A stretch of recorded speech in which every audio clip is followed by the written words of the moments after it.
I'm Carolyn Fetterman. I co-produced this class with Michael Pollan as part of my work for the Edible Schoolyard project. I wanted to give you a little bit of background about the class before Michael begins. The Edible Schoolyard project is a nonprofit founded by Alice Waters that provides resources and curriculum to school-based kitchen garden programs across the country. We also operate the Edible Schoolyard at Martin Luther King Jr. Middle School here in Berkeley, and we encourage you to come and visit that. It's a program that teaches students about the interconnections between food, health, and the environment. Our goal is to change the way students think about food.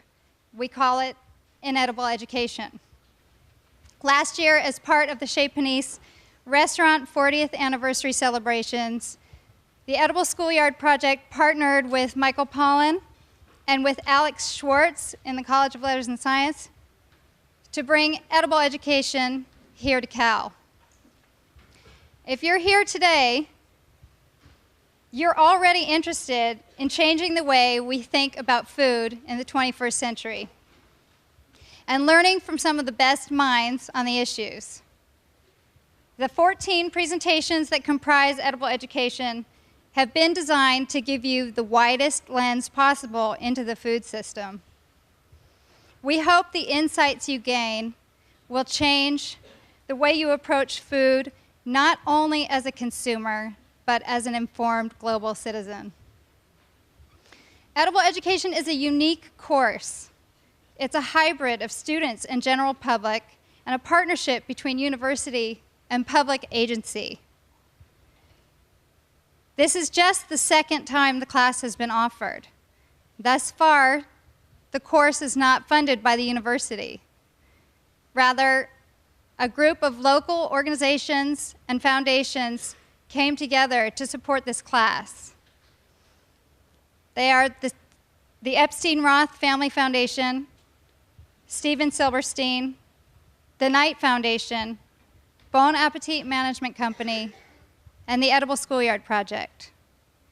Thank you to all our supporters for your generous contributions, and thank you to Michael Pollan and to Alex Schwartz for leading the charge. It's incredibly exciting to bring edible education to the university stage, and yet this class is just the beginning of what can and should be offered at Cal relative to the food system. You students have a powerful voice in advocating for this course and for Cal's long-term commitment to a food system curriculum. Use it. Thank you. Michael. Good evening, everyone. Good evening. How many of you were here the last installment of Edible Education last fall? Anybody? Okay, we have a couple people who are back. It's going to be really different. And how many of you are undergraduates? Great, okay. And then we've got people who aren't at the university from the community. How many in the back? Okay, great. Well, welcome to all of you. Some of you are probably wondering, since it's kind of course shopping week, is this course right for you?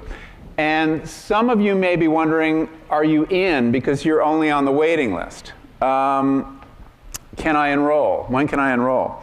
Well, another show of hands. How many, this is the only prerequisite, really. Everyone who can answer this question in the affirmative is in. How many of you have eaten food in the last 24 hours? Great.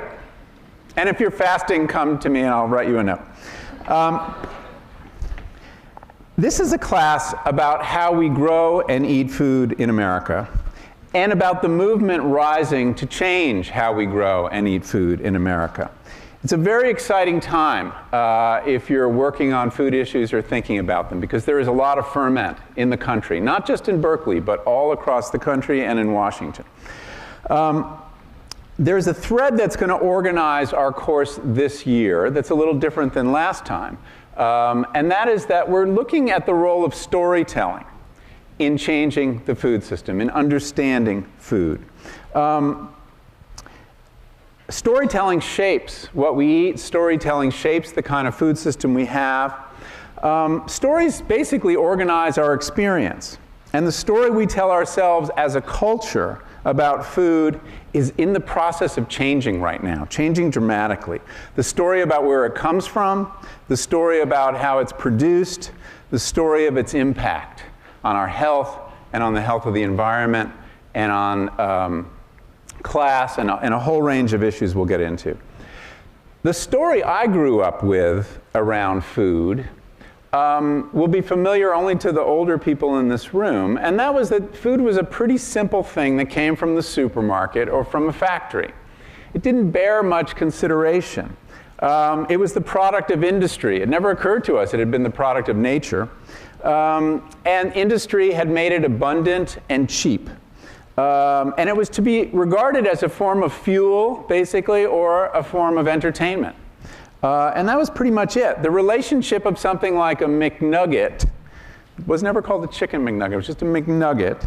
The relationship of that object to an actual living and dying chicken was, not even to be considered. It was just a food with some kind of nominal relationship to chicken.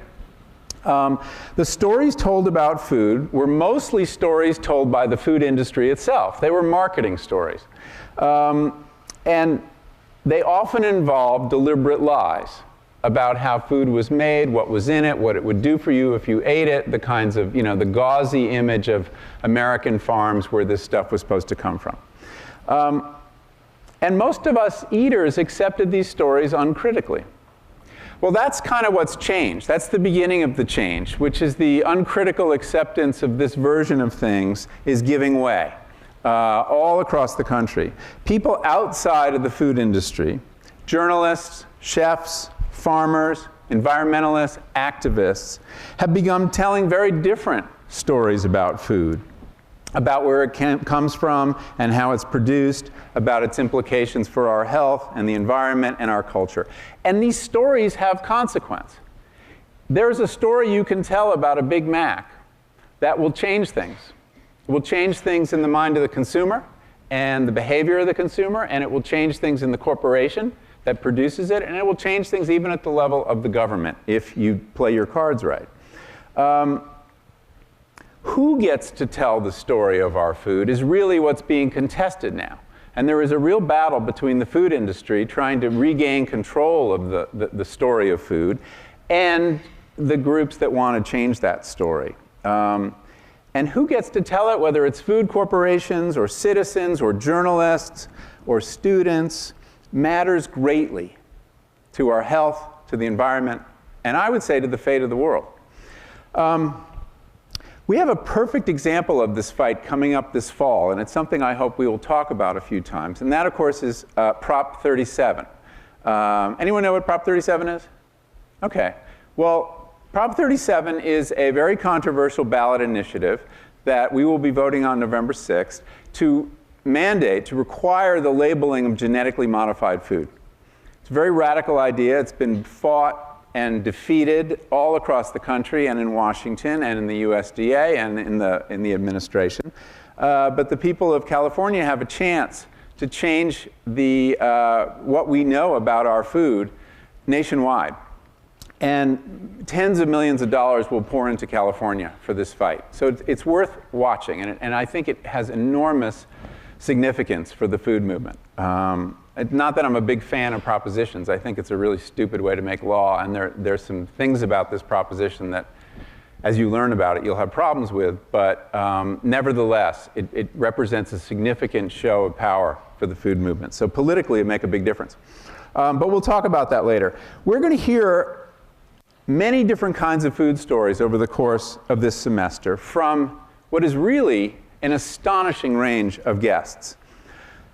Some of them you haven't heard of, some of them perhaps you've heard of, but they're all kind of all-stars in their fields, all important players in the movement to reform the American food system, but from a great many different perspectives. You're going to hear from 2 or 3 visionary farmers that are changing the way we grow food. You'll hear from policymakers, activists, advocates, including a US Congresswoman who is on the Agriculture Committee and very involved in the writing of the Farm Bill. You're going to hear from 2 gifted radio producers, 2 brilliant psychologists of food, a MacArthur genius who studies bees on our own campus, a rancher and a feedlot operator, several great chefs who will try to cook for us as a group, and a brilliant food scientist. It's an amazing, oh, and one other, in a special session that won't take place on Tuesday, but on Wednesday, if you can make it, the man who really helped start this movement back in the 70s, Wendell Berry, will be here to speak to us. And he's just a great hero of mine, and I'm very much looking forward to that session.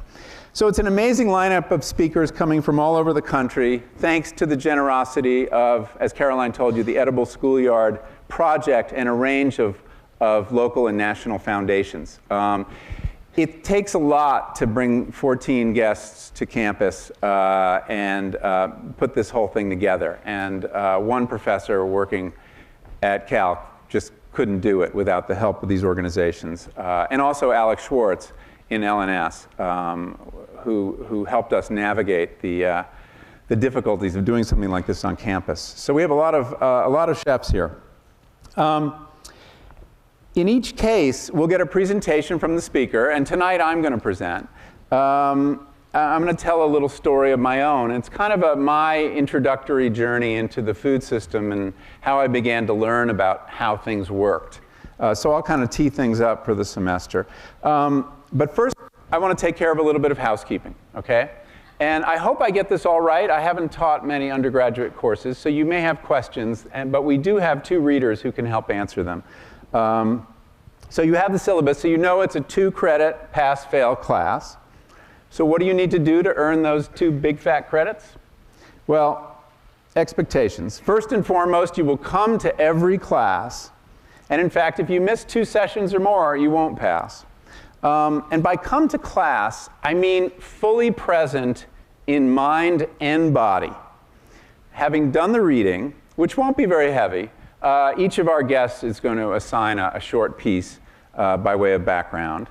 And come ready to listen and engage. So, for example, anyone whose laptop is open to a social network or a game will be deemed not present in mind, even if present in body. We're going to start promptly at 6:10. And attendance will be taken at the beginning of each class by iClicker. So you all the students enrolled and the waitlist students, who now you should consider yourself enrolled, should come to the next class with iClickers. And that'll be the first time we take attendance, okay? So it's very important you make that class. And these clickers are available at the bookstore. And Ali Schlegel, one of the course readers, will tell you a little bit more about that. In addition to weekly attendance, you'll be expected to do all the reading and write 4 brief responses. You can pick out which 4 engage you and only write responses to those 4. And a response is essentially a 1 or 2 paragraph reflection on the reading and this is important, 1 well-framed provocative question for the guest who will be coming that week. And I'll look at these questions in advance of class and do my best to make sure they get answered, the best ones. And lastly, you'll be expected to complete a final project. And we'll talk a little bit more about this as the semester goes on, but this is your opportunity to add your own story to the new narrative being written about food. We'll discuss this in more detail, but it could either be a journalistic article on food, or it could be a memoir or a personal essay on a food theme. There's a great deal of latitude. And the readers will read these, and I will get the best ones and comment on them myself. So as I said, a class of this scope, size, and ambition really has taken a lot of work. And I want to just express my appreciation to everyone involved, to Carolyn, to Alex, to Alice Waters, who helped make this possible, Bob Epstein, and now I'd like to introduce you to a few people to whom I'm also grateful, but you should know because they're going to be involved with your life. So our 2 readers, Ali Schlegel, why don't you come up? And Michelle Konstantinovsky. Ali, you want to just introduce yourself briefly and tell them a little bit about the attendance. Okay. This is Ali, and this is Michelle. Hi, everyone. I'm Ali. I'm a 4th year undergrad. You want to Can we make, I don't know if we can make this work again. Can we make that work again briefly? Okay, hi. I'm a fourth-year undergrad studying geography and Chinese, and I also work at a book publishing company, 10 Speed Press, which focuses on cookbooks. And to talk about the clickers, okay. How that's going to work. So next class, everyone will need to bring a registered iClicker to class. You can get it at the student store. It's $40 new, $30 used. You can rent it for $14. You'll need to register it before you come to class, which means go to iClicker.com.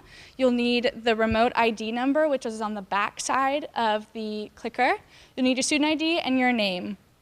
There's a new version of the iClicker this year. If you have the old one, it'll still work.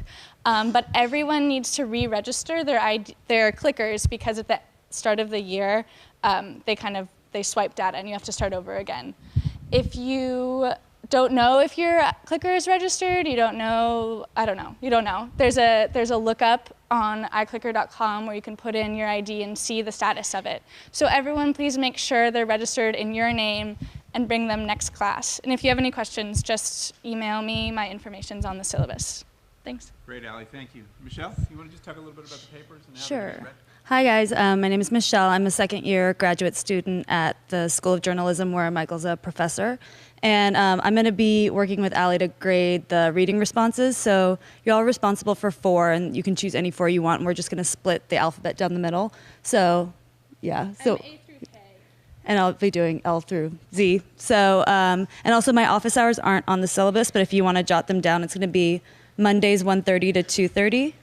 And that's going to be in 213 Northgate, which is the journalism school. And it's kind of tricky to get to, so if you get lost, just stop by the front desk and they can direct you. But yeah, let me know if you have any questions. Great. Allie, do you know when your office hours are? Mine are on the schedule, but they're changing. I'm sorry. I will send an update. Don't look at the hours on the syllabus. I'll send you an update with my office hours. Send an update, you mean to B-Space? Mm-hmm, through B-Space. Okay. Also, just check and make sure everyone is on B-Space, like in the next couple of days once you're off the wait list. And if not, just email me. Great. Thanks very much. Turn this on. Yeah, it's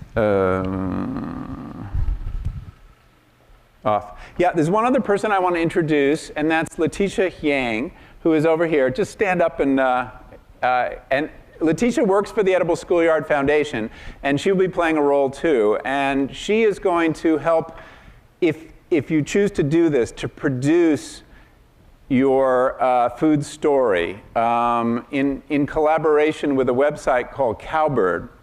Very exciting online community of storytelling. And one of the options for the final project will be to contribute to Cowbird. And either at the next class or the one after, Letitia will tell us a little bit more about that opportunity. Because we want you to write stories that are going to get read by more than just a reader and a professor. We want your stories to get out to the public. And we're going to do what we can to help make that happen. As you heard, our readers will have weekly office hours. I will as well. My office hours will be on Tuesday, the same day as the class, between 4 and 5 o'clock in Northgate Hall, room 213, the same room that Michelle's office hours will be in. That's my office. I encourage you to take advantage of it.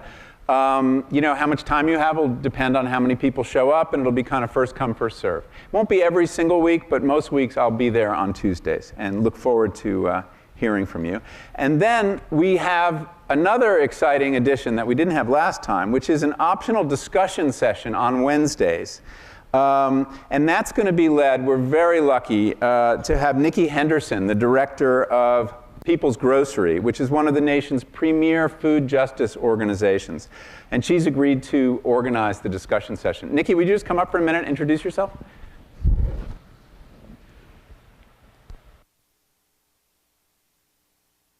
Hello? Hey, it's working. Hi, everyone. So if you came to the class last year, I had the privilege of being more involved with the lecture series. But if you remember, I really like to talk and to discuss. And so this year, being able to kind of organize the discussion sections was a real honor. And they are optional, but to entice you, students, to come to the discussion sections, there will be special guests starting in about 3 weeks. Other executive directors from other organizations, like Michael Dimmick from Roots of Change, Eric Holt Jimenez from Food First, Naomi Starkman, who is the co-founder of Civil Eats and also does a bunch of other really amazing things in the communications world in food, and Barbara Finnan, executive director of City Slicker Farm. So people like that will be guests during the discussion sections, and you'll get a chance to dialogue a little more deeply about the topics that come up in the lecture series. And so there's a number of other people, at least 20 people so far that I've asked are really interested in coming and having a discussion section with you all. And so I really hope you do come. They are Wednesdays at 6 p.m. in 166 Barrows starting tomorrow. And I really, really hope to see you there. Thank you, Nikki. Nikki didn't mention she'll also be teaching a session of the class later on in the semester, and it's going to be a very exciting one. So take advantage of that. The names that she was mentioning, these are really key people in the food movement. And they've got a lot of very interesting perspectives to share with you. And they want to learn from you, too. So I hope you'll do that. The last bit of business is something that's going to happen next week. In addition to our guest, who's Peter Sellers, the opera and theater director. You may wonder, why is he coming to a class on food? You won't wonder for very long once he starts talking. But he hasn't assigned any readings, and I'd like to assign a very straightforward bit of reading, which is to go read the Wikipedia entry on Peter, Sellars, and read some of the links to interviews with him so you get a little bit of the flavor. Take a good look at the picture, too. There's also a particular article about theater and politics in UCLA Today at the bottom of the Wikipedia links. So check that out, too. So that's all you need to do for next week. Actually, there's one other little thing I'll get to in a minute. And lastly, many students who take this class, we found in the past, are motivated to take action in the food movement. And we want to help facilitate that. Next week, we're presenting you with a special opportunity to hear about a number of food justice organizations that are looking for volunteers in the Bay Area. This presentation will take place directly after the class at 7:40, after next week's lecture. And while it is optional, I hope a large fraction of you will stick around and listen and see if it might be something you want to do. It might be some other way to make a contribution. All right, I'm going to leave it there for housekeeping. I'm sure you've got some questions, and I'll leave time for it at the end. But I want to start my presentation and see if we can't get into a little bit of content. And what I really want to do is show you how you can organize a story about the food system along a particular track that kind of helps open things up. If you could bring down the lights up there a little bit. Do you ever wonder where something like that comes from? How it's made? Well, I do. I'm a journalist. I have that kind of curiosity. And a couple years ago, I had an opportunity to learn about that and answer that question. I got an assignment from the New York Times Magazine, and I had this idea. Why don't I buy a steer and follow it through the food system and trace it all the way to my plate or to a Happy Meal at McDonald's? So I actually found this steer. This is my steer, 534. He was born in Vail, South Dakota, where I met him and picked him out of a group of other animals. And I picked him because I liked his face. That, you know, he had some markings on his face, so I thought I could recognize him on subsequent visits. It's called brockling, what's going on in his face. After spending the first 6 months of his life on this kind of idyllic pasture in South Dakota, he was put in a truck and brought to a very different landscape. This is a cattle feedlot. When I got to that cattle feedlot to meet 534, I was kind of shocked at the landscape. Here was this giant feed mill in the background and these two mountains. You see the cows are actually on the mountains. One is a big mountain of corn, and the other is a big mountain of manure. And what the animals are essentially doing is translating the corn into manure and meat. That's kind of the equation. And they're standing all day long, hock deep or knee deep in their own manure, looking kind of forlorn. It's a landscape that just stinks like nothing you've smelled, unless you've been to a pig feedlot, which smells even worse. And that's where the Happy Meals come from. Places like that. I had no idea. But I realized when I was on that feedlot and saw what an important role corn played in feeding these animals, because that was the bulk of their diet, which is weird for reasons I'll explain, but efficient, because it makes them grow fat quickly. I realized to really understand the origin of that burger, I had to go back further still. I had to go to the farms where the corn was grown, and beyond that, to the oil fields in the Middle East, where the oil to make the fertilizer, to grow the corn, to feed the cattle comes from. And the pesticides to grow the corn, also made from oil. And I realized that this simple object, and I brought a burger with me, was part of a very complicated food chain. And that food chain was implicated in 3 of the most important issues our societies face. And that you can't really understand these issues totally. I'm talking about energy, the energy crisis, healthcare, climate change, without taking account of the role of the food system. How so? Well, 20% of the fossil fuel we use in this country goes to the food system. A lot of it in the form of fertilizer, but also for trucking, for drying the corn after it's harvested, for processing the food, and for moving it around the world. Healthcare. We spend about $750 billion a year on chronic diseases, and about 500 of that goes to treat chronic diseases linked to diet. Okay? Diseases people essentially wouldn't have if they weren't eating what is called the standard American diet. So when you hear the term healthcare cost crisis, you need to hear in the back of your head food crisis, because the 2 things are closely related. And lastly, climate change. Estimates range from, are a little bit all over the place, but somewhere between 20 and 30% of greenhouse gases are contributed by the food system at every stage of the way. I'm talking about the methane emitted by those cows, the methane also emitted by fertilizer in the fields, the burning of fossil fuel to make all the fertilizer, the processing, the trucking, but animal agriculture is a very big part of that. And people can argue about the amounts, but it's somewhere between 20 and 33%. So you see that the food system is really central, and that's what I meant when I said that how we eat, and who tells the story of food, the fate of the world is implicated. Now, I learned something else that was a little more hopeful, and that was that any change we manage to make in the way we eat, any push in the direction of greater sustainability is going to help with all 3 of these problems. We'll mitigate them in significant ways. And I learned something else as well, and this is something you learned in kindergarten or 1st grade, and that is that every calorie of food you've ever eaten ultimately comes from the sun. The only game for getting food that we can eat is photosynthesis. Okay? If you're eating meat from animals that ate plants, that got the energy from the sun.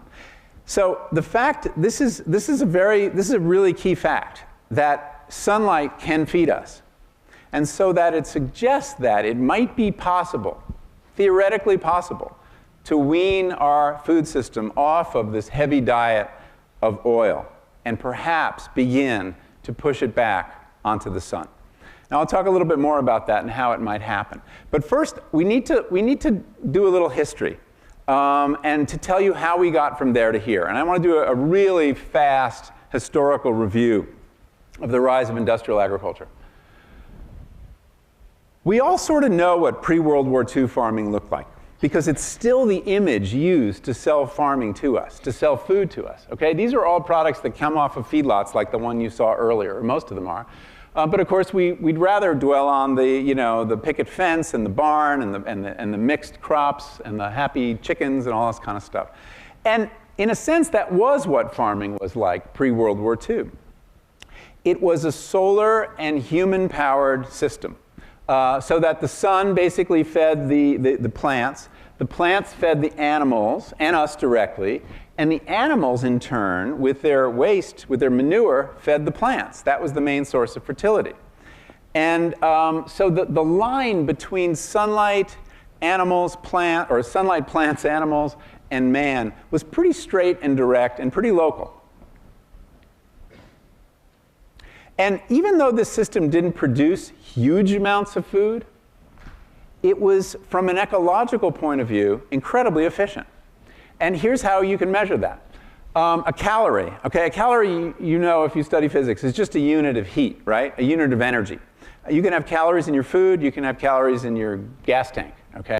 So in the pre-World War II farm, for every calorie of fossil fuel energy the farmer used, and they used fossil fuel energy to move their tractors around and the combines and go pick up their seed, for every calorie of fossil fuel you put into that system, you got back 2 calories of food energy. You had a net gain of a calorie. That calorie was solar energy.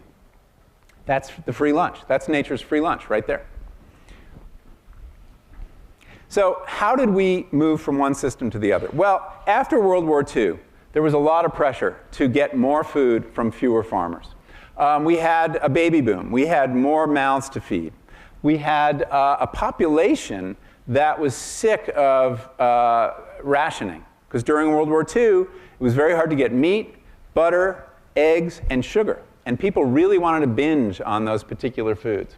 And lastly, we were industrializing. We had factories, and we needed workers for the factories. So the government set out to deliberately shrink the population of farmers and get each farmer still on the land to be much more productive.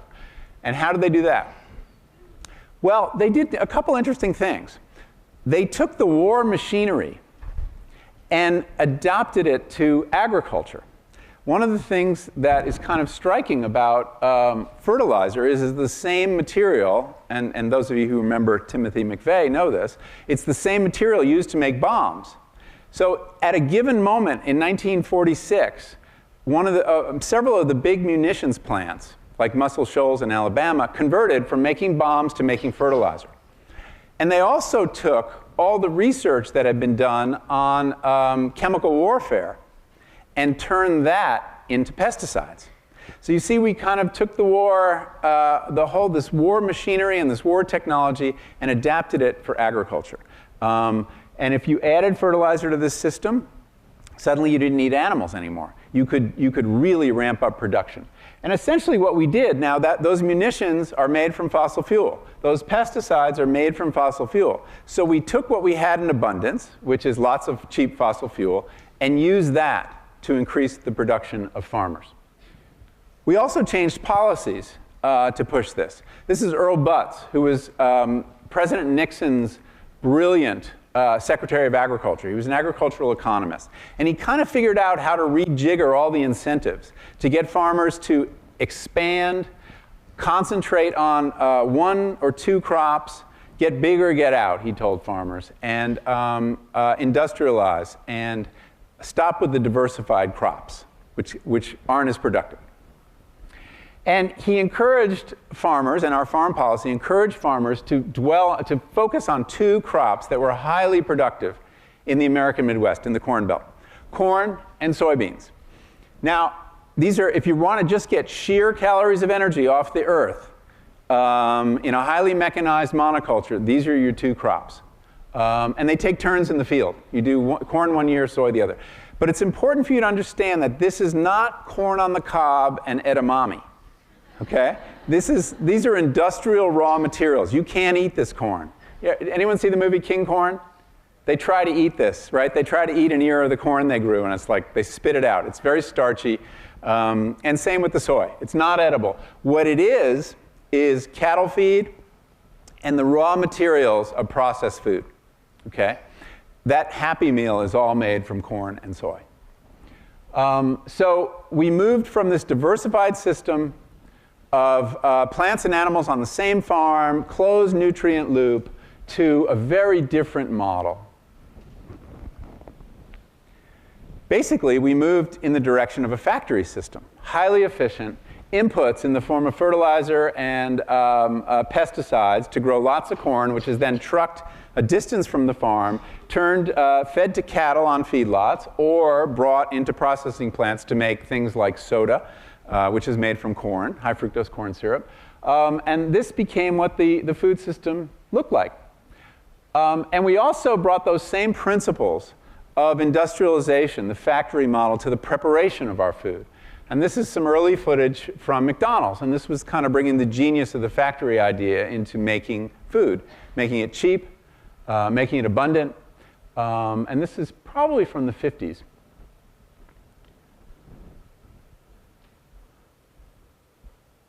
And this process hasn't changed very much since then, except the way the cattle are probably grown. And you know what? It worked. We have to acknowledge this worked. It achieved the goal of more food from fewer farmers, much more food. Whereas before World War II, your average farmer in America could feed his family and 20 other people. We now have a system in which one farmer in the Midwest can feed his or her family and 150 people. These are some of the most productive human beings who have ever lived. That's an astonishing idea when you look at the long span of human history. And for us as consumers, what did it mean? Well, it meant the price of food fell dramatically. 1910, the average American spent a quarter of his or her income on food. By 1960, when I was a boy, that number was down to 18%. You know what it is now? It's actually less than 10%. It's 9.5% of the average American's income goes to feed themselves. That's pretty astonishing. And it's a blessing in many, many ways for many, many people. But we have to acknowledge that there is a very high cost to cheap food. And let's look at 3 of those costs as quickly as we can. The first is oil. This is an oil-dependent food system. Behind every one of these steps is more oil. Now, that's kind of an abstraction, and I wanted to figure out a way to dramatize for people just how much oil is in this food system. So I did some research, and with the help of some ecologists and geophysicists, I tried to figure out how much oil goes into making a quarter pounder, a double quarter pounder. Real thing. Whoever asked the first question can have it. How much oil goes into that? Now, there are many places to look for the oil. A lot of it's in the fertilizer. A lot of it's in the moving of everything around. A lot of it's in the processing, the slaughterhouse. And I'm just talking here about the beef, okay? So how much oil does it take? Well, each of these glasses holds about 8 ounces, okay? 8 ounces. 16 ounces. 24 ounces. And 2 more. 26 ounces of oil to make 1 burger. When you eat from this system, you are eating oil. It's really chocolate syrup. It's okay.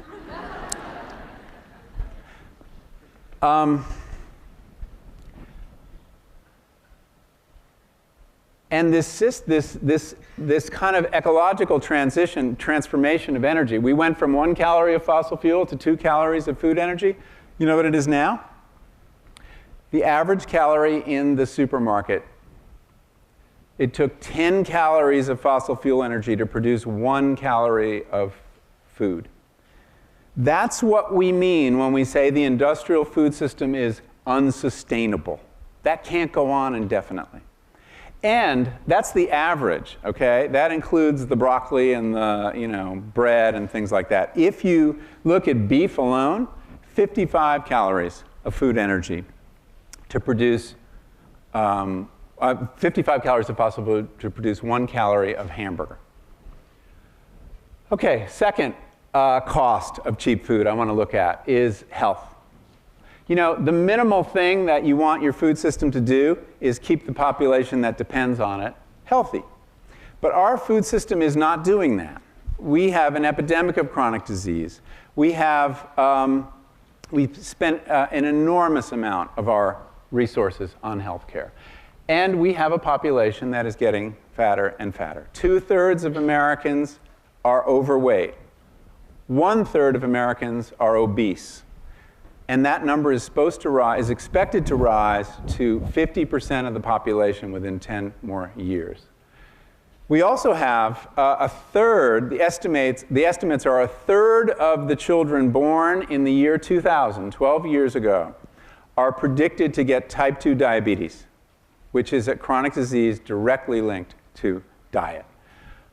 Because that diagnosis takes 7 years off of your lifespan, chances are good that this generation born in the last decade will be the first in American history to have a shorter life expectancy than their parents. 4 of the top 10 killers in America are chronic diseases strongly linked to diet. Not entirely. Cancer is only about 30 to 40% of cancers are linked to diet. But all the type 2 diabetes, about 80% of the heart disease, and I don't know how much of the stroke. Now, I'd like you to meet a family eating from this food system. My husband's diabetic. One of my main concerns is he can lose his sight. He does get into sometimes in shaking, so I'm afraid that he's going to start not being able to drive, because that's what he does for a profession. We have to consider his medicine.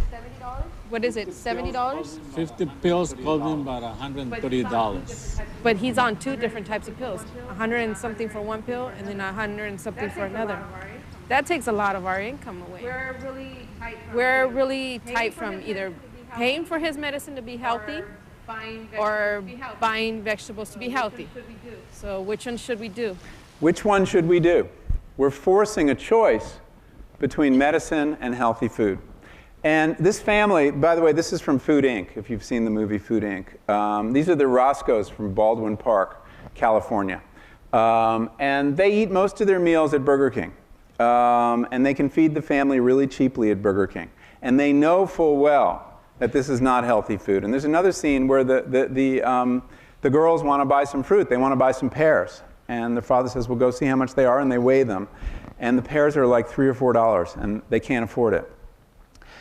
And the reason is that we subsidize all the calories at Burger King, and we don't subsidize the calories in the produce section.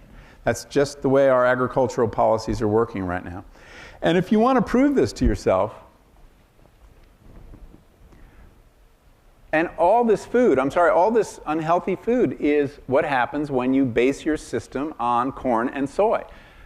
All these products are made from corn. Cheap corn gives you that diet. The soda is high fructose corn syrup. The beef comes from the feedlot, as you saw. The French fries, now that doesn't seem like corn, does it? Well, actually 50% of the calories in a French fry come from the oil in which it's fried, and usually it's fried in soy oil. So those are the cheap calories, and it's no accident. Now, here's the other thing I want you to do.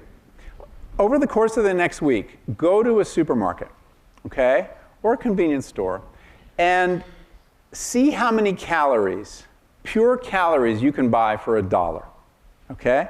And see where that takes you. Now, the calories won't be posted in the produce section. You might have to look those up. But look at all the other food in the store that has ingredient labels and divide the amount of, if the product costs more than $1, figure out, if it's $2, half of the full calories in it, and see what you come up with. And if you want to bring a few items that you actually did buy for $1, we'll display them here and see what we end up with. But I think what you'll find is that you can get between $1,000 and $2,000 worth of processed food calories, or if you want produce, you can only get 250 calories of produce, broccoli or carrots. So you see, we've kind of loaded the dice here. We're making the least healthy calories in the supermarket the cheapest, because those are the ones we subsidize. Another health issue takes us back to that feedlot. We feed these animals corn, which makes them sick. They're ruminants. They're designed or evolved to eat grass, but we give them corn to make them grow faster. The problem is corn makes them sick, so we have to give them antibiotics to keep them healthy.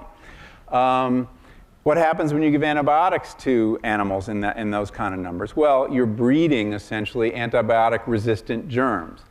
And we have a growing problem with foodborne illnesses. 48 million cases of foodborne illness, 128,000 hospitalizations. This is according to the CDC. 3,000 deaths from foodborne illness. Now, foodborne illness has been with humankind forever, but it's changed its complexion in the industrial food system. The main way being that we have these new microbes like E. coli 0157H7, which evolved on a feedlot in the 1980s, and probably as a response to this diet that our cows are eating. And we have these resistant microbes. But the other thing we have that's really making food more dangerous is the way we process it. So, and if you read Eric Schlosser's book, you know that when you buy a hamburger patty, such as the ones used to make these quarter pounders, that comes from a grinding plant that is combining the flesh of 300 to 400 different cows from 3 to 4 different countries all together. It's truly a global eating experience when you eat one of those burgers.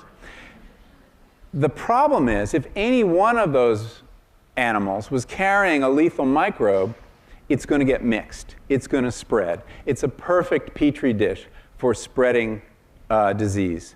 And that's why food safety outbreaks have changed in their complexion. They used to be, you know, Aunt Millie killed a couple people at the church supper, and, you know, but it was contained, and now it's hundreds, thousands of children getting sick all across the country or in a region. And that's because you have single plants feeding tens of millions of people in a given week. Same for washed lettuce. We've had the same problem there. You have places where 25 million servings of lettuce are being washed essentially in the same sink. And so if you have a problem, you spread it. So that's another health problem of the system. And the other one I want to talk about, and I'm not going to talk about feedlot pollution because we've got some experts coming on that, but looking at the overall climate issue and food. So we established that, well, I asserted it, you accepted that, 26 ounces of oil, and I can give you sources on that, to make that burger. But it has further impacts. 13 pounds of CO2 for every burger are emitted into the atmosphere, which is the equivalent. This isn't 7 pounds of coal. This is all the coal I could find. But 7 pounds of coal. The point here was simply that our feedlots, that's a big feedlot in Grandview, Idaho, has 150,000 cattle. Each one produces as much waste as 40 people in a day, about 120 pounds. That is equivalent to the city of Chicago's waste. But the difference is the waste there isn't treated. It just sits in lagoons. It just gets into the environment. Why? Well, because most of our farms, and feedlots are considered farms in the eyes of the government, are exempt from clean air and clean water laws. Making feedlots now the most serious point source of pollution in the country. So that's the bad news in a nutshell. I want to just give you a hint of the good news before I conclude and take your questions. I want to take you to 3 farms of very different kinds to show that maybe it is possible to do this in a different way. The first is Joel Salatin's farm, Polyface. Some of you have probably heard of him. If you've seen Food Inc. or read The Omnivore's Dilemma, you know Joel. Joel has a farm in the Shenandoah Valley called Polyface because there's so many different species. That's why he calls it that. And I spent a week working there when I was researching my book, and I've been to visit a couple times, and it's an astounding place. And if you ever find yourself in Swope, Virginia, you want to go and check it out. And he's very open about letting people walk around and see what's going on. Joel is a very creative farmer, and he's going to be here to talk to us, which is going to be a treat because he's a wonderful evangelist of solar farming. He doesn't call it that, but it deserves to be called that. So his system, again, brings plants and animals back together. The plants are essentially grass, and the animals are the 6 species that he raises. And he's figured out a way to eliminate chemicals on his farm, essentially by getting each animal to perform some ecological function for another animal. So, for example, his beef and chickens, the beef he's divided his farm into these little paddocks of about 1/4 acre each. And after the beef cattle have been in there and they've given a close haircut, he waits 3 days. Then he tows in this crazy contraption. This is his eggmobile. And this is where his hens live. And they come out into the paddock, and they do something really interesting, which isn't totally visible from this footage. But they make a beeline for the cow patties. And the reason they do that is that the cow patties are full of larvae, okay, maggots, the larvae of flies. And that's the chicken's favorite food. Chickens are not vegetarians, you know. Chickens are carnivores. They'd like to be. And they go through the manure and they pull out all the maggots.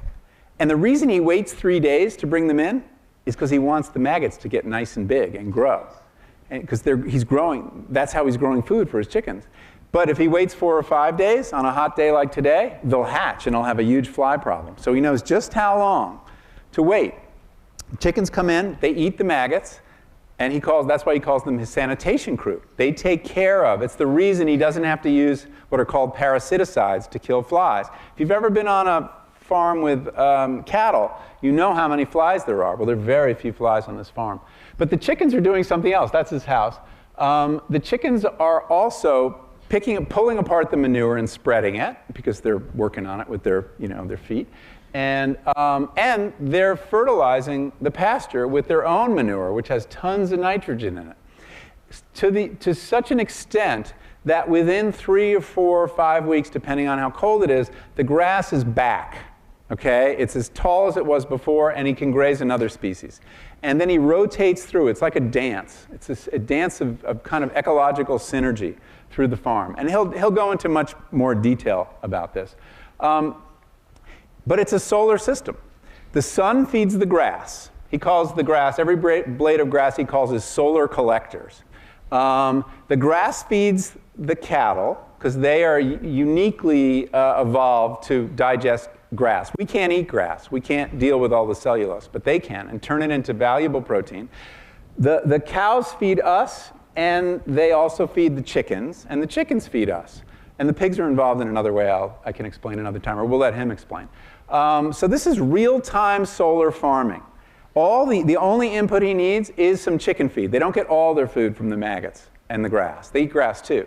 But he has to give them some chicken feed. But other than that, no inputs. So it's pretty astonishing. And now you say, okay, this is a small little, groovy artisanal farm. Well, on 100 acres of grass, Joel's producing 40,000 pounds of cattle because the productivity is so high. I mean, it's the amount of new grass you have that dictates how many cattle you can have. 30,000 pounds of pork, 25,000 dozen eggs, 20,000 chickens, 1,000 turkeys, and 1,000 rabbits. That is an awful lot of food to get off of 100 acres of grass.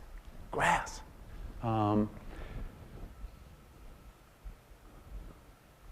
Another farmer, Will Allen. Unfortunately, he's not going to be joining us this year. Maybe we'll get him some other year. Will Allen has a farm called Growing Power in inner city Milwaukee. And he, too, is a visionary solar farmer. Only his system is completely different. He's growing mostly indoors in a series of greenhouses. But he is, and he's growing 12 months of the year. And you say, well, there must be lots of fossil fuel to heat a greenhouse in Milwaukee in the winter. But in fact, he doesn't have to use a lot of fossil fuel because he's such a master of composting and worms, and that he has these compost piles that run the length of the greenhouses, and he knows worms really well, and he kind of hypercharges them. And the compost piles are so active that they generate the heat to heat his greenhouses. He's taking something like 25 tons of city compost waste and composting it. He too is doing this relationship between plants and animals that turns on waste, and his version of the kind of Joel's idea is of making one species waste, the other species lunch, is basically he's got these long trenches dug in the bottom of his these greenhouses, and they're lined with plastic, and they are full of either tilapia or perch, and the fish gradually make the water dirty. And what he does is he takes the water from the bottom that's full of fish waste, and he pumps it up to a contraption, a tray that hangs over the tank, and it's full of gravel. And planted in there are greens, watercress and spinach and other greens. The water passes through the roots of these plants, and the plants take up all the nitrogen they need. So you see, what might be a pollutant in another context becomes a blessing if you have the right integrated system. So the plants get all their fertilizer from the fish, and by the time the water has passed down to the far end of the system, it is clean enough to return to the fish. So it's a completely closed system. He doesn't have to add more water. And he, too, is producing a lot of food. 5,200 pounds. This is 2 to 3 acres, okay? 5,200 pounds of spinach, 100,000 fish, 82,000 eggs, and their goats and turkeys and tomatoes, and it's a highly productive farm. Plus, he's employing somewhere between 30 and 60 people in really well-paying jobs, and he's feeding 10,000 people in inner-city Milwaukee. It's an astonishing model. Now, it's still small. And the question is, how do you scale these things up? And there's been some very interesting work on rotations on big farms like the ones in the Midwest where all the corn and soy comes from. Very quickly show you one model. Basically, it's all about rotation. Rotation is the changing of crops in the field every year. So in Argentina, they're practicing solar farming on a very large scale. These are 15,000 acre farms. And what they do, and there are people working on this in Montana too, but different models. They do 5 years of grazing cattle on grass, grass-fed beef, okay, rotationally grazed. And then they tear up the pastures and till them and plant grain, wheat, sunflowers, corn, soy. The amazing thing is, after the 5 years of cattle grazing on the grass, there is so much fertility in the soil that they don't need any fertilizer for the grain. That's unheard of. They also don't need any herbicides, any weed killers, because the kind of weeds that could survive in a perennial pasture cannot survive in tilled land, and vice versa. So they break the cycle every 5 years. And they're producing, if you've ever had beef from Argentina, which unfortunately is not allowed in this country, some of the most delicious beef in the world. So they're tantalizing clues that this is possible. There are enormous obstacles, and we'll talk about those. But I just want to return to Joel's farm and make one last point and leave you with this. Because when I was on his farm, I really had an epiphany about food, but not just about food, about nature and our whole relationship to nature. When I got to Joel's farm, he insisted, I wanted to go see the pigs. I really like pigs. I used to have a pet pig. And I wanted to see the chickens and the cattle and the animals. And he said, no, you can't meet any of the animals until you've met the keystone species here, grass. And I asked Joel at some point, what kind of farmer are you? Are you a cattle farmer, a pig farmer, a chicken farmer, a rabbit farmer, a turkey farmer? And he said, no, none of those. I'm a grass farmer. And that sounded so weird to my ear because you really can't sell grass. You can sell hay, I guess, but it's not a big crop. We can't eat grass. But what he meant was this. The grass really makes the whole system go, collects the solar energy, as I said. But when he got me down on my belly and was explaining how it worked, he said the real action is underneath. And he told me what happens when a ruminant grazes a pasture of grass, which I didn't know. I mean, maybe some of you know this, but it's kind of astonishing. If you're walking out in a pasture and the grass is really high like this, and you send in cattle, and they cut it down, they eat it down to like 2 inches high, something very interesting happens under the soil. Plants like to keep their root mass and their leaf mass in rough balance. It's called the root-shoot ratio. So if you trim 2 feet of grass, the plant will trim 2 feet of roots. And what happens to those roots?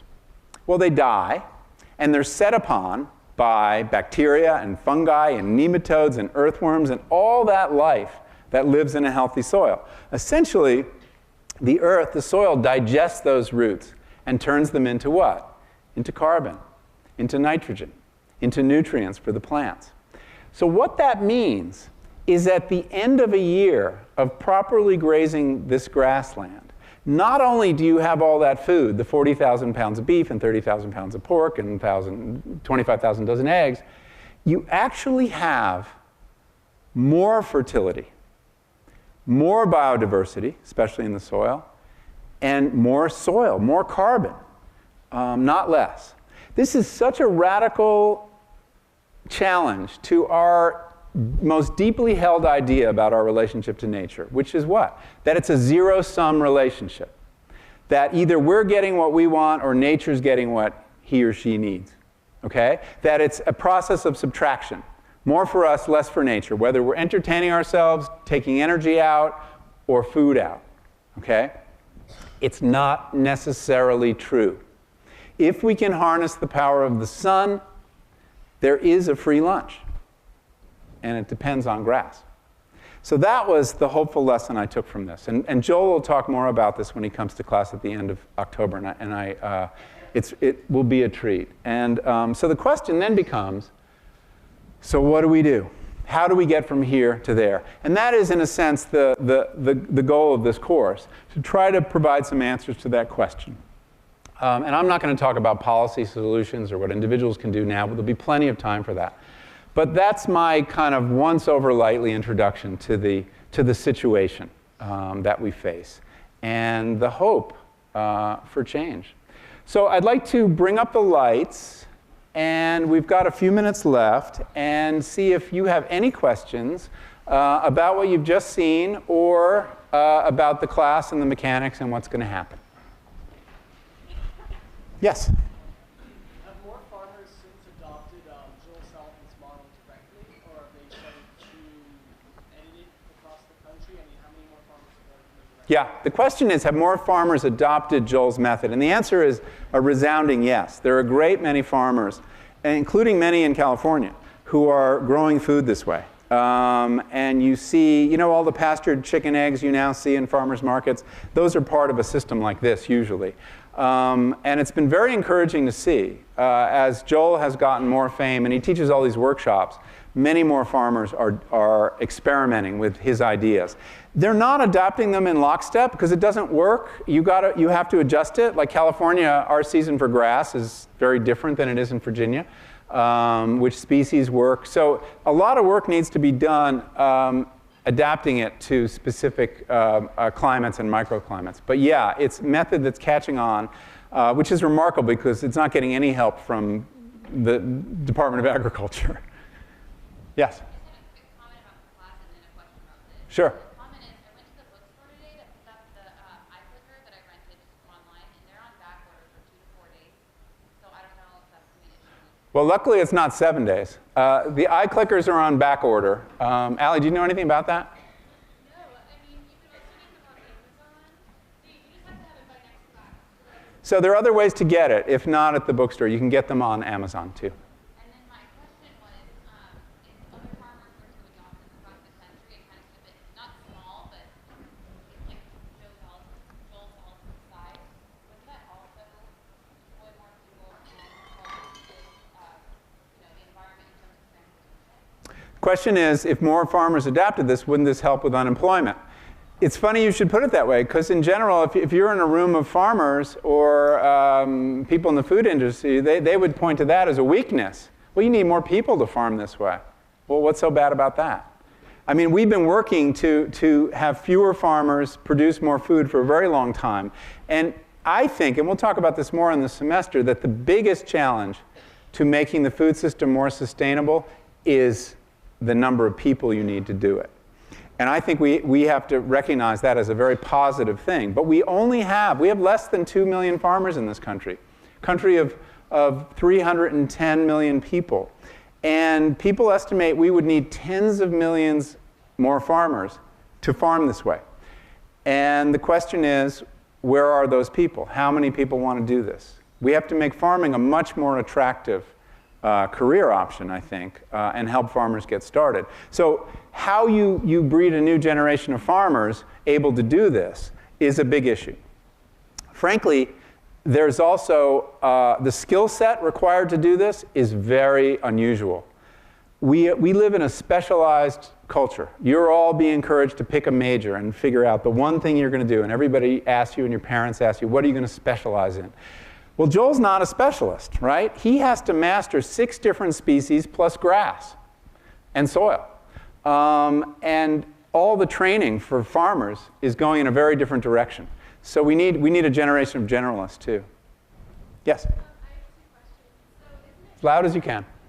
isn't it true that cows that are grass-fed produce more methane than cows that eat corn? And also, if we started raising animals this way, is there really enough land that's sustainable for everyone who eats? Great questions. Let me see if I can restate them. The first is, do cows on grass produce more methane than cows on feedlots? And the second question is, do we have enough land to grow cattle this way? The answer to the first question is yes. The cows produce more methane, mostly because they live longer. Okay? A cow going through this feedlot system that you saw is ready to be slaughtered at like 12 or 13 months of age. It's astonishing how fast they grow. The reason they're growing fast is that diet of corn, diet of antibiotics, and I didn't mention, they all get hormone implants to make them really grow. And a grass-fed animal takes 2 years, basically, to be ready for harvest. So you're right. But there is a savings on carbon and methane to some extent, which is, and this hasn't been measured, although there are people at Cal working on this right now. If you're grazing in this rotational way, intensively grazing a paddock and then moving to another, you are building so much carbon in the soil through that process I was describing of the killing off of the roots, that may or may not completely make up for that fact about the methane. And that's what we need to ascertain. There is enormous potential for well-managed grasslands to sequester tremendous amounts of carbon. In terms of the land base, you should hold that question and ask Joel. You have to remember, we have all this land growing corn and soy is really, I think 50% of it is going to feed animals, and 30% goes to feed cattle. So if you took some of that corn and soy land and put animals on it, the carrying capacity of the American Midwest for cattle is tremendous. We had 40 million bison, wandering around the high plains. We have 100 million cattle, but that was just the high plains. So I don't know the answer. But you know what? Whatever answer it is, the goal is not to grow as much beef as we grow now, because we can't eat that much beef. Whether it's grass-fed or corn-fed, it's contributing way too much greenhouse gas. So meat is going to have to return to what it was for most of history, which is a pretty special occasion food. But these are great questions that we'll deal with. All the way over there. Has anyone done a calculation of the subsidies that are provided to those calories in the form of farm subsidies, oil subsidies, so that we know what taxes are going towards that? Yeah. One of the question is, do we know how much subsidies of all kind are going to produce this kind of food? And we need to count military spending, too, because some of it is to defend oil fields so we can have all this kind of food. It's one of the reasons we need all the oil. But I have tried, and other people have tried, to figure out the true cost of a hamburger in terms of all those things. The person who's come closest is Raj Patel, who will be speaking here in the last class. And I think it'd be a great idea to ask him. that question. Now, the ending time of this class, you should know, is 7:40. Okay? We're going to end a little early today. I'm going to take one or two more questions.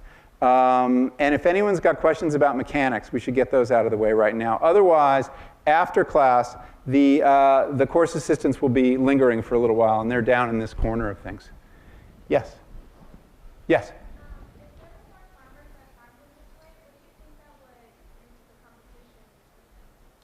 I'm sorry, if there were more farmers that farmed this way, would it?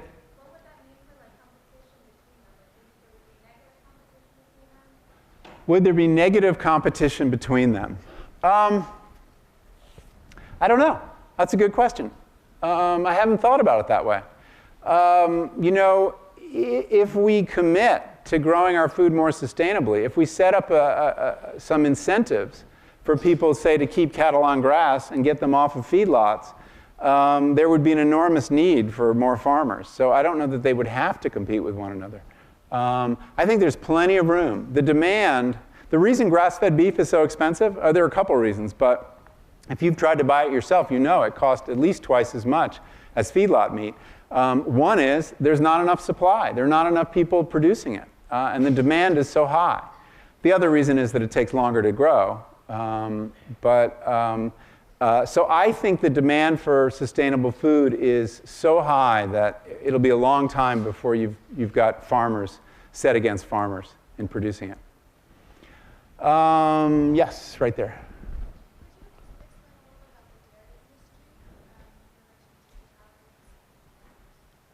Yeah. So the question is, can I explain about the dairy industry?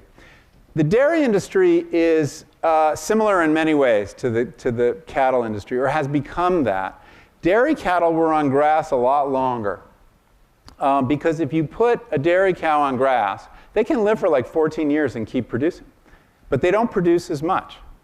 And the price of milk is so low that farmers, to stay in business, have to really ramp up production. And the way they do that is feed them grain instead of grass, and also give them hormones to make them produce more milk. The result is you get twice as much milk off of the cows, and you burn them out in 3 or 4 years, and then they become hamburger.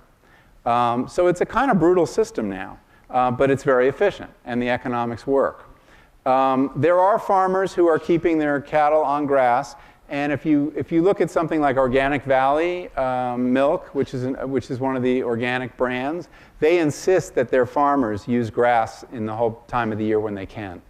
The other thing that's happened to cattle is that we have bred the animals, the Holstein in particular, to be so productive.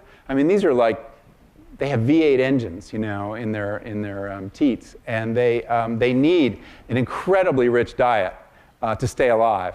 And there are people who say that the modern Holstein cow would not do very well if you tried to put it back on grass. There are certain steps we've taken that have locked us in to this system. I haven't looked to this side. Yes?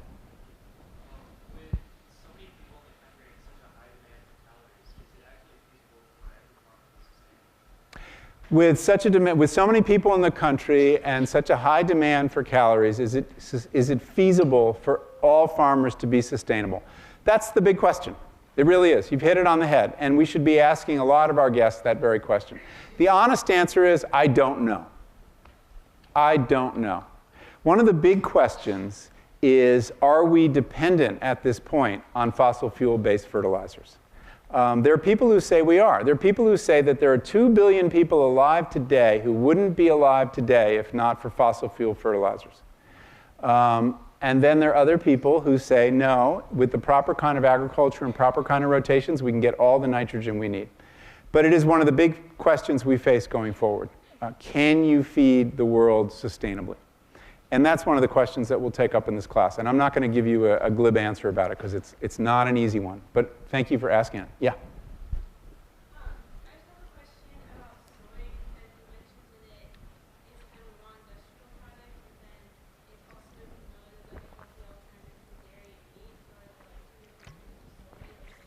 Okay, so I said that the soy was not exactly food. Those soybeans do get made into your soy milk and your tofu and your tofurkey or whatever it's called, and all those kind of mock meats. So it is made into food, but it has to be processed, heavily processed. Is it healthy or not? There's a big debate among nutritionists about how much soy we should be eating. Americans are now eating more soy than people eat in Asia per capita because we've got soy in all the processed food also. And it acts in the body a little bit like estrogen, which could be a good thing or a bad thing. It's not really clear. So there's still a lot of questions about the healthfulness of soy. And some people basically draw the line between traditional ways of processing soy into things like tofu and the modern way of processing it, which uses fractions of the soy that haven't been in the human diet very long. So there's a couple pages on that in Defense of Food about the soy question. Any course questions?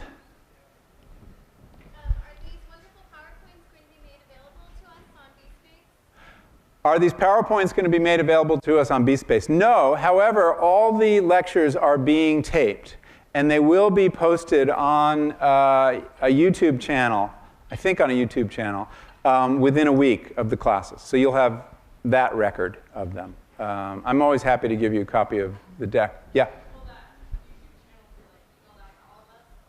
Sure. We'll make sure that you all know about it. Yeah. And you can give the links out to anybody. It won't be a private thing. Okay, I think I'm going to wrap up here. Next week is Peter Sellers, promptly at 6:10. And remember, we've got the CalCore thing afterwards, and I very much look forward to getting to know you and working with you. Come to office hours. Thank you. Thank you.